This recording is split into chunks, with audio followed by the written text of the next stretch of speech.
Wasted thousands of dollars on 5 businesses that sounded smart and didn't turn into anything. And in this video, I'm going to break down those 5 failures, the painful lessons that I learned, and how I got it right on the 6th business that ultimately now is worth $3 million in revenue.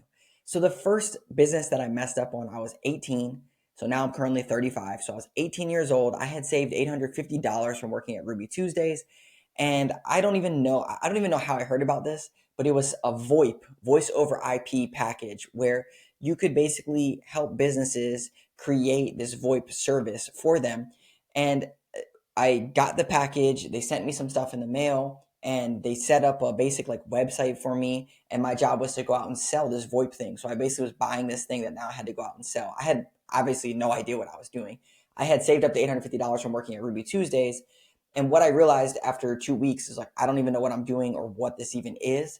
And the problem is that I probably heard some sales pitch that like you can go out and make millions of dollars if you do this, but I didn't have any sales anything. So the lesson that I learned on this was, one, if you're going to start a business or do something, get educated on it first.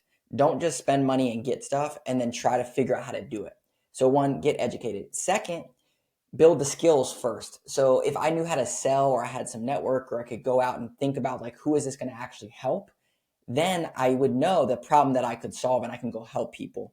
A lot of times when I was first starting out, and you'll hear in some of his other examples, I would see the opportunity of making money before I understood the problem that I could solve for people. And once I was able to switch that, it was unlocked a bunch more money for me. And this is a very, very big important piece, is that if you are not solving someone's problem and you can't even figure out how you're going to solve their problem, it's going to be hard to make money, because if you're just after money, which I was because I didn't know what I was doing, it's going to be hard. It's going to be easy if you just solve people's problems, and then you can make money that way. All right, the second business failure that I have was, again, about 6 months after that. I was 18 and I went off to college. I had about maybe $1,800 in my bank account, again, working at Ruby Tuesdays. And my roommate was like, hey, there's this cool thing where you can actually flip sports cars and tickets. You create kind of this website, you buy tickets or sports cards, and then you put them up there, and then you can flip stuff. I had no idea about I barely went to any sports games growing up, let alone knowing when to buy and when to sell and what the best games were. But he was like, I went to school like near Pittsburgh. He was like, hey, I'm a big Penguins fan, and we're going to buy this game really early. And then as it gets closer, demand's going to go up, up, up, up, and up. So we took about $450. So mind you, I had $1,800, and this was like for college, for gas, for car insurance, for cell phone, everything. I had $1,800. I took $450. I bought these tickets with him. He bought some, I bought some. And we're like, all right, we're going to, create this website, and then we're going to post them here, and then we're going to market them, and then we're going to flip them for like $900, and we're going to be geniuses. And I think this was probably like some podcast or YouTube or something that we watched or heard about people doing this stuff. So as it got closer, over about 2 months period, we're, trying to market our stuff. No one's buying it at the price point. So we start dropping it. Ultimately, no one would even buy the tickets. So we ended up going to the Penguins game, and I wasted wasted in the sense of I didn't make any money off of it. And I also was like, for those 2 months, I thought, okay, this is going to work, and this could be a real business that I could run in college. That just never worked. So the lessons that I learned here was that, one, if some random person, like my roommate, I just met him, if they tell you like, oh, you can make a killing over here and you could do all this stuff, don't just take their word for it. Even though it was someone that I kind of trusted, I was living with this guy. Don't just take their word that, yeah, oh, you're going to make millions of dollars or make a bunch of money doing this. Again, go and get educated and find someone who's actually done it and see what their process looks like. Second is that the buying and flipping game, it can be very difficult if you don't know what you're doing, specifically if you don't have education behind it. And education meaning if you don't have some unique superpower that you know that this game in particular, this guy's going to be here and that's going to be here and that's going to flip. What is the unique thing that you have versus someone else that's trying to do this? And I didn't know that, but now I do, looking back at it. Like, I don't have anything unique aside from I can just put up some money and buy this thing. There's nothing else unique that I'm bringing to the table that's going to give me knowledge of flipping this stuff. So that was the second thing. So that's 2 strikes. 18 years old, I wasted about $1,000. Wasted in the sense of I learned these things, but wasted, I spent money on this. All right, now, thought I learned my lesson. Age 19 and 20, I was still working at Ruby Tuesdays. I saved about $2,500, and I had 2 other jobs. I worked on my college campus. I did audio-visual technician, and I was also an intramural ref. So I had those 3 jobs. So I saved about $2,500, and I read this book. I was reading Rich Dad Poor Dad and all these other books, and I read this book called Trading for a Living, which is a great book, and I highly recommend it. It was like $60 to buy a book that you can read, but it's called Trading for a Living. And the premise is that you can trade stocks for a living, and you can learn how to do that. So this was before Robinhood. This again, I'm 35, so this is when I was like 20, 21, 19, 20, 21. And it was when, you're in that era where you're like, you think you're so smart and you figured something out and you're going to do this. So I had a whole spreadsheet where I was keeping track of my stocks. I was doing research and I was spending money. And I actually ended up putting in about $1,500. So I had $2,500. I put in $1,500 to pick penny stocks, to flip stocks, to do things. Now, mind you, I was researching stuff, right? I never heard about Bitcoin. I never heard about Ethereum. And this was like right when it was in its infancy. So how good was I really researching? I don't know. But I was tracking it. I was actually making some money, and I was making some trades here, making some trades there, and I was working up. I was at 1,500. I got up to about like 2,500 or $3,000 in this account. And so I felt like, wow, I'm so smart. I know how to do this stuff. And then literally one night, I didn't know what I was doing, and my entire portfolio, the $3,000, got cut in half. So I lost $1,500. And I was like, what just happened? Oh my gosh. I still don't even really understand what happened, but something about like the stock split, and then I lost some money over here, and I don't really know all the details, but basically I lost $1,500. Then I started to get really crazy because I started to go for penny stocks and try to flip these things. And you would have thought I learned my lesson from the Penguins tickets, but the whole flipping situation, the lesson that I learned here is that you are competing against, well, now you're competing against AI machines and people that have been doing this for like, 30, 40, 50, 60 years. Like this is their profession, is stocks.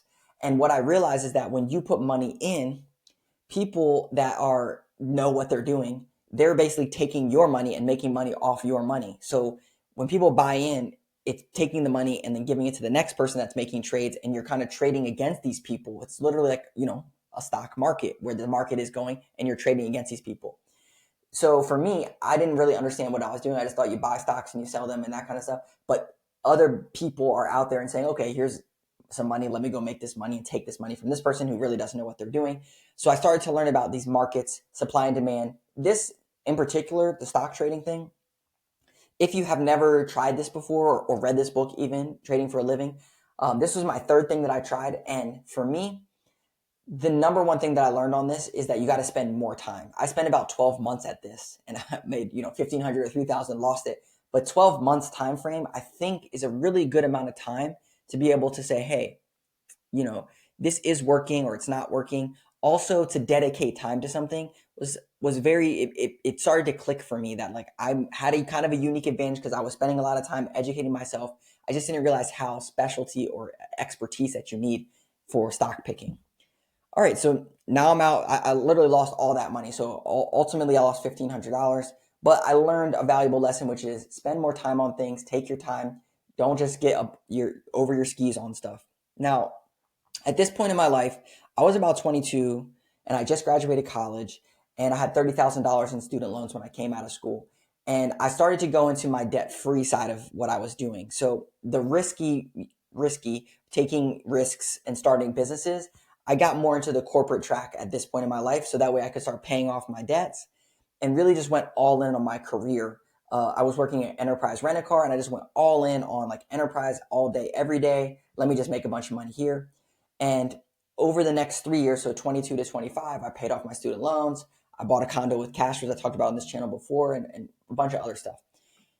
Then, now that I have no debt, I'm like, okay, what do I like to do? So the first idea I had two ideas at this point, but the first one that I had was a unique idea to me that I spent some time researching, and I knew that there was not much stuff out there from what I saw, and that was this Easy Pass transponder. So basically, if you've ever traveled anywhere and they have some like Easy Pass or Speedway passes that when you go through a toll, it takes your pass.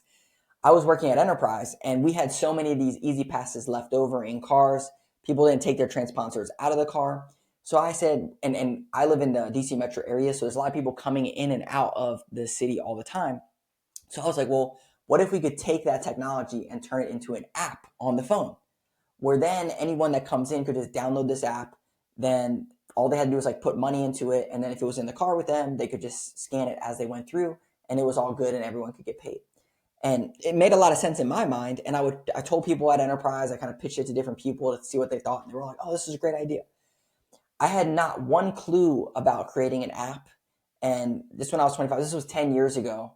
Now it's 2025. So this was 10 years ago. And in my mind, I had a unique idea. I did some research to see if it was solving a problem for someone. I also was willing to dedicate some time to this. And I just needed to figure out like the technology piece.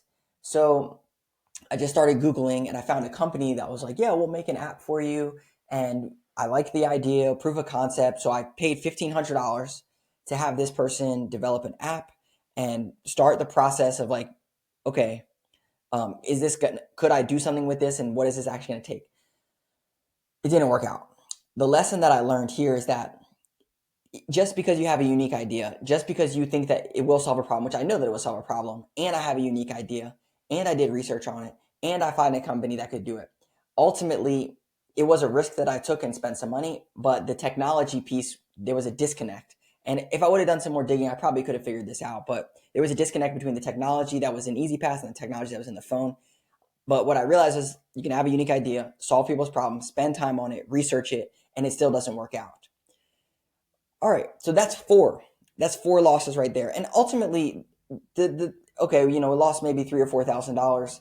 The real loss was in time, because the time piece, this is months, 6 months, 12 months here, 5 months here, but also the lessons that I'm accruing over time allow me to say the next one that I do is like, okay, what did I learn from the last thing, and how can I fix that? So here's the fifth business that I started, and this one wasn't a failure at all, but it didn't make much money. The fifth one that I started was a blog called Young Adult Survival Guide, where I was helping people because I had paid off my student loans. I had bought a condo with cash, and my wife is a kindergarten teacher. So all of her friends were like, "Hey, how did you do this? What did you do to pay off all this debt and save up this money?" And it was just budgeting, being very disciplined, making sure that you had goals that you're working towards, taking the money that you have coming in and deploying it into different areas. And so I started reading blogs about it. And so I went and I started my own blog. So I started a website. I had never built a website before, built my own website. Then I started writing content. This was before ChatGPT. This was about 6 months after the whole EasyPass fiasco. And I started writing my own blog content and really diving into the whole blogosphere of, okay, I write content, people come to my website, they turn into subscribers, I get affiliate links, and how can I make money doing that? But then I knew, so this is the big thing. I had researched on how to do this stuff, so I started doing it. I knew that I could solve someone's problem. I also knew that I had a unique story, so it was a unique idea that no one else could tell because it's my story. And I had an idea of like, how could this make money? So I spent about maybe like $200-$300 to get things started. And then obviously it's like $100, $200, $300, whatever, a year to kind of get this thing going. The problem that I had in this business was that I didn't know how to full on make money from subscribers. I could get traffic to the site. I learned how to do digital marketing for blogging, websites, conversions, email marketing, social media. But I didn't know the last part, which was how do I make money off this? And that was the part that I never had solved before. I knew like the flipping thing. I knew, stock trading, the EasyPass thing. I didn't really know like how am I going to make money off this? But with the blog, these are lessons that I learned. First, you can go through all these things, try all these things, but every single time you need to take a lesson and learn something from it. And all of this stuff is leading up to my sixth big win. But the fifth thing, the blog, was I learned all the digital marketing strategies. I ran this blog for 4 years. So it was a lot of time that I spent on this thing. And it wasn't like a praying, hopefully one day it's going to make a bunch of money. It was just the day in and day out of learning over and over again. How do I do blog content? How do I build backlinks? How do I get more people to my website? How do I do social media content that actually converts? How do I do email marketing that converts? How do I build relationships with affiliate partners? How do I get featured in stuff? How do I do podcasts? All those things, this blog helped me learn all of that stuff. So like affiliate partnerships. Now I have a bunch of affiliate partnerships because I know what to do from that relationship. Now we do a bunch of email marketing. I knew how to do that because I've gone through the trials and tribulations from this blog. So Ultimately, in that blog, I spent 4 years on it. I was still working corporate. I left corporate and then I went to do the blog full time, kind of. And over 4 years, I probably spent about $3,000 or $4,000, and I made $3,000 or $4,000 over that time. $1,000 a year, okay, woohoo! It's not that much money. But what ended up happening was in my professional career, I started working. I ended up working at a home service business, and when I went to work there, all my worlds collided. My digital marketing experience from the blog and my experience working at enterprise rent-a-car running a local service business, I went there and everything just exploded right in front of me. Basically, I worked there. I helped him grow from $3 million to $4 million in revenue. And the way that I did it was through digital marketing and sales and growing businesses, which I had done at enterprise. So at this point, I knew that I could solve a problem. I knew that I was uniquely positioned to solve this problem. I had done research on other digital marketing companies or companies that I was thinking about starting that could solve this problem.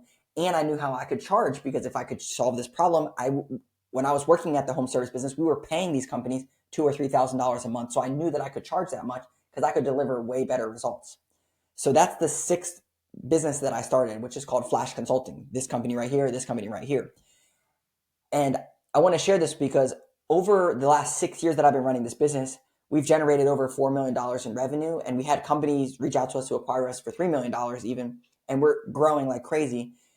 And a lot of the stuff that I learned was through all of these processes. Obviously, the blog taught me how to do digital marketing over 4 years. I taught myself through trial and error. This could have been sped up if I would have worked at a digital marketing agency or taking some courses, but everything I did was just learning myself. All the other stuff kind of snowballed on top of everything, which was get educated, solve someone's problem, figure out how you're going to actually make money, make sure that they want to pay that money to do that. And if you're listening to this, I would say, I talk to a lot of people that are trying to start a business, or they hear about my business and they say, well, what exactly should I do? This is what I would recommend, and I recommend to every single person, is find somebody that maybe they have a business or they're out, they do some type of business. It could just be a friend. And go to them and say, hey, what are the top 3 problems that you're facing right now? It could be a friend, it could be a business owner, and they're going to tell you. If they don't know the top 3, just pick the number one thing. What's keeping you up at night? What are you worried about? What's the problem? Cool. So now you have somebody that has a problem, and you say, what would a solution look like? So they gave you the problem, then you ask them for the solution. They give you the solution. Then you say, how much would you pay for that to be solved? So in my example, I had a business owner that I was working with. I knew that his problem was that he couldn't grow his business because he had bad marketing and bad sales. And I said, well, what does the solution look like? He said, it would be great if we could have a digital marketing company and a consultant that did everything for us. How much would you be willing to pay for that? Probably a couple $1,000s, maybe even a little more than what I'm paying right now, because I could get the results that I really want and the relationship that I want. Okay, now I have a good idea of a business that I can go and build and do. So these are the questions that I wish I would have been asking when I got that stupid VoIP thing. Was, okay, who is this for? What problem does it solve? Is there a unique solution that I can offer them with this VoIP thing? And what would they pay for this VoIP thing? I should have done this before I even invested in getting this. So I'm sharing this because, well, one, I want to document all these 5 bad businesses that I haven't done, that didn't work out, or these failures, and the lessons that I learned and how it culminates. Because I started back on that when I was 18. I didn't land on Flash Consulting until I was 29. And I took a little hiatus in between there for about 3 years, but it took me good 10 years to figure out all of this stuff and how to go to the next level and build a real business that's multi-million dollars and a team and stuff. And I would just encourage anyone that's out there, is you got to get the reps in. You got to take some risks. But those questions, I hope that they help you when you think about starting a business and going and, building something of your own. So I'm curious to get your thoughts. Maybe you have a comment or question down below. Drop that, and I'll see you in the next video.